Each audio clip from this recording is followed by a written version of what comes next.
పవన్ కళ్యాణ్ గారు తెలంగాణ ముమ్మటికి మా అయ్య జాగిరే, మా తాత జాగిరే, మా ముత్తాత జాగిరే.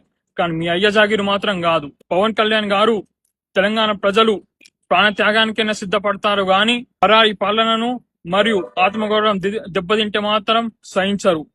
పవన్ కళ్యాణ్ గారు గతంలో పార్లమెంట్ వేదికగా ప్రధాని మోదీ, అమిత్ షా మరియు తేజస్వి సూర్య వంటి నేతలు తెలంగాణ ఆవిర్భావాన్ని మరియు గద్దరను అవమానించినప్పుడు మీరు ఎక్కడ ఉన్నారు? ఆంధ్రాలో దిక్కు లేదని అంటున్న మీరు ఇవాళ ఏ మొహం పెట్టుకొని తెలంగాణలో పర్యటించాలనుకుంటున్నారు?